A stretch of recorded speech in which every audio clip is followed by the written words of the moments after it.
Welcome back to our YouTube channel. તો આપણી એક સ્પોકન ઇંગ્લિશ કોર્સની સિરીઝ ચાલી રહી છે અને એ મુજબ આજના વિડીયોમાં આપણે આર્ટિકલ એ અને એનનો ઉપયોગ વિશે જોઈશું. તો ચાલો શરૂઆત કરીએ.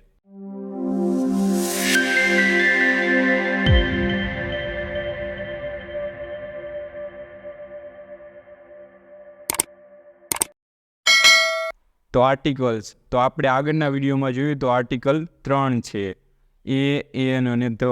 અને આર્ટિકલને વિશેષણ પણ કહેવામાં આવે છે કારણ કે તે કોઈ નામની વિશેષતા દર્શાવે છે.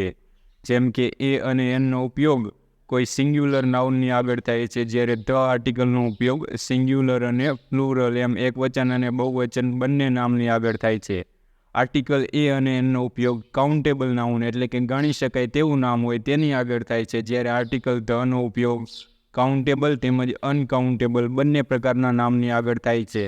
તો આગળના વિડીયોમાં આપણે નાઉન વિશે શીખી ગયા છીએ. સિંગ્યુલર નાઉન કોને કહેવાય, પ્લુરલ નાઉન કોને કહેવાય, કાઉન્ટેબલ, અનકાઉન્ટેબલ અને આ બધા જ પ્રકારના નાઉન આપણે આગળના વિડીયોમાં ભણી ગયા છીએ. તો આ વિડીયોમાં આપણે આર્ટિકલ એ અને એનના ઉપયોગ વિશે જોઈશું, એટલે કે આર્ટિકલ એ અને એનનો ઉપયોગ ક્યાં થાય છે. તો આપણે પહેલાં જોઈએ કે આર્ટિકલ એનો ઉપયોગ ક્યાં થાય છે. તો આર્ટિકલ એનો ઉપયોગ જ્યારે નામની શરૂઆત કોઈ વ્યંજનથી થાય ત્યારે વપરાય છે. તો આલ્ફાબેટમાં 5 સ્વર છે, બાકીના બધા વ્યંજન છે. જો આ 5 સિવાય કોઈ પણ બીજા અક્ષરથી શબ્દની શરૂઆત થતી હોય તો આપણે શું મૂકીશું? આર્ટિકલ એ મૂકીશું. જેમ કે અહીંયા જુઓ, અ પેન. તો જ્યારે આને વાક્યમાં વાંચવામાં આવે ને ત્યારે આને અ વાંચવામાં આવે, અ પેન. અ બુક, તો અહીંયા બી પણ વ્યંજન છે એટલા માટે એની આગળ પણ આર્ટિકલ એ આવશે. જ્યારે આર્ટિકલ એને એકલો વાંચવામાં આવતો હોય ત્યારે એને અ વાંચવામાં આવે છે અને એનું ગુજરાતી શું થાય?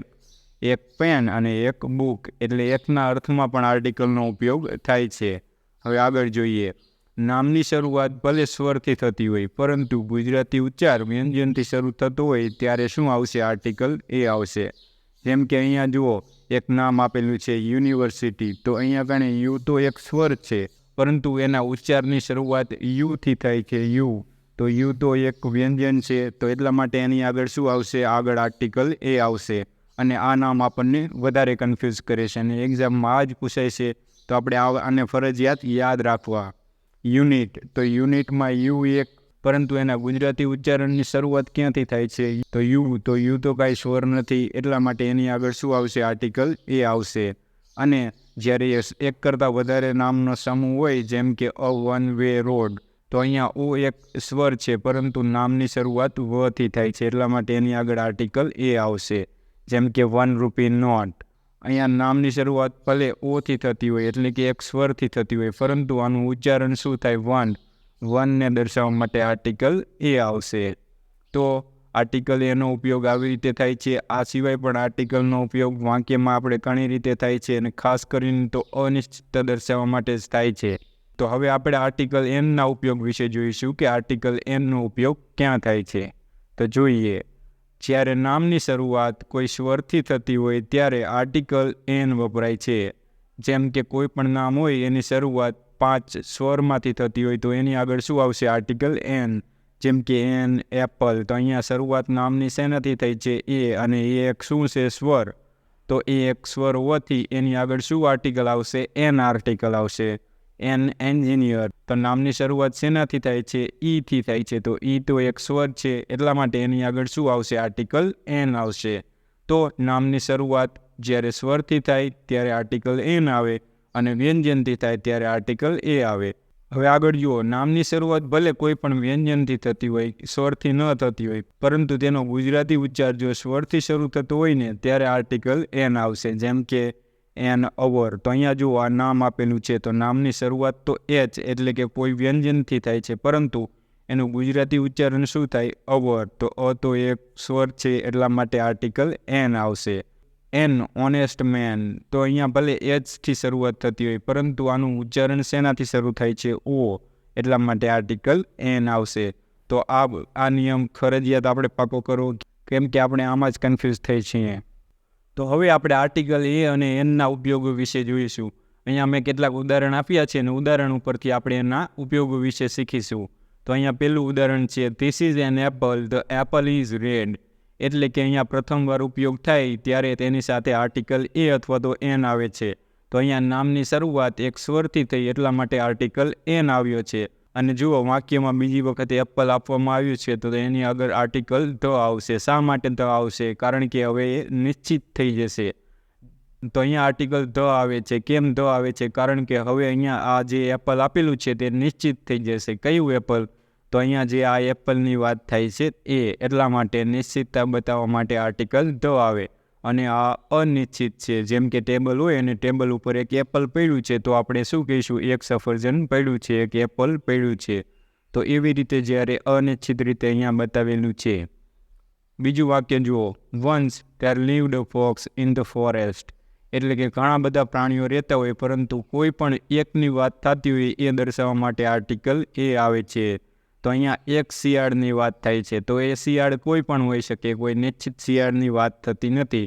એટલા માટે એની આગળ આર્ટિકલ એ આવે છે. તો આપણે આગળ જોયું હતું કે અનિશ્ચિતતા દર્શાવવા માટે એક એનનો ઉપયોગ થાય છે. એની આગળ આપણે જોઈ આઈ એમ અ ટીચર. તો અહીંયા એક પ્રોફેશન બતાવેલું છે. તો કોઈ પણ વ્યક્તિની પ્રોફેશન બતાવવા માટે આર્ટિકલ એ કે એનનો ઉપયોગ થાય છે. કારણ કે એક જ ટીચરની વાત થાય છે ને, હું એક ટીચર છું તો એક શબ્દને દર્શાવવા માટે આર્ટિકલ એ વપરાયો છે. એટલા માટે જ એને વિશેષણ કહેવામાં આવે છે. NMA તો કોઈ પણ ટૂંકાક્ષરી નામ હોય એની શરૂઆત જ્યારે સ્વરથી થતી હોય તો તેની આગળ એન આવશે અને જ્યારે વ્યંજનથી થતી હોય તો તેની આગળ આર્ટિકલ એ આવશે. તો અહીંયા જુઓ MA તો તમને એમ થશે કે એમ તો અહીંયા કારણે વ્યંજન છે પરંતુ એના ઉચ્ચારની શરૂઆત એથી થાય છે, MA, એટલા માટે આર્ટિકલ એન આવશે. પછી એની આગળ જુઓ, ₹100 ઇઝ નોટ સ્મોલ અમાઉન્ટ. તો આપણને એમ થાય કે 100 રૂપિયાની વાત થાય છે, એક કરતાં વધારે રૂપિયા છે, પરંતુ એ એક શબ્દનો સમૂહ બની જાય છે અને સમૂહમાં વિશેષણ દર્શાવવા માટે આર્ટિકલ એ આવશે. કારણ કે આ 100 એ રૂપિયાનું વિશેષણ છે અને વિશેષણની આગળ આર્ટિકલ આવે છે તો આર્ટિકલ એ આવશે. કેમ કે અહીંયા વ્યંજનથી નામની શરૂઆત થાય છે એટલા માટે. ₹100 ઇઝ નોટ સ્મોલ અમાઉન્ટ. તો આર્ટિકલ એ અને એનના ઉપયોગો હતા. આના સિવાય પણ આર્ટિકલ એ અને એનના ઘણા બધા ઉપયોગ છે. આપણે જેમ જેમ વાક્યમાં આવતા જશે એમ આપણે ત્યારે ઉપયોગ જોતા જઈશું. તો હવે છે આર્ટિકલ એ અને એન ક્યાં વપરાય નહીં, એટલે કે આ આર્ટિકલ એ અને એનનો ઉપયોગ ક્યાં થતો નથી એ આપણે જોવાનું છે. કારણ કે આર્ટિકલનો ઉપયોગ તો ઘણી બધી જગ્યાએ થાય છે. જો આપણે એ પાકું કરવા જઈએ તો ઘણા બધા નિયમ થાય છે, પરંતુ આપણે આટલી વસ્તુ શીખી લઈએ કે આર્ટિકલ એ અને એન ક્યાં ન વપરાય તો આપણા માટે એકદમ ઇઝી થઈ જાય છે. તો આપણે એ પણ જોઈ લઈએ.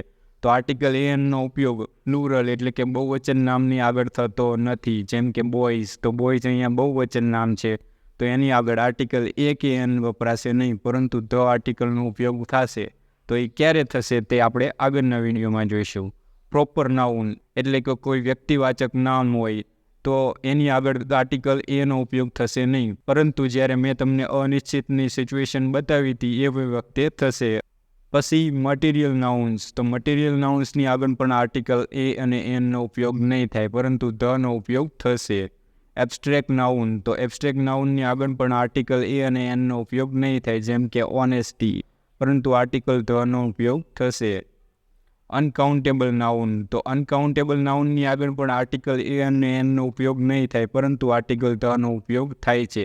તો આટલી જગ્યાએ આર્ટિકલ એ અને એનનો ઉપયોગ નહીં થાય, પરંતુ ધ આર્ટિકલનો ઉપયોગ થઈ શકે છે. તો આપણને આટલી ખબર પડી જાય તો આના સિવાય આર્ટિકલ બધે વપરાય છે. આના સિવાય આર્ટિકલ એ અને એન બધે વપરાય છે.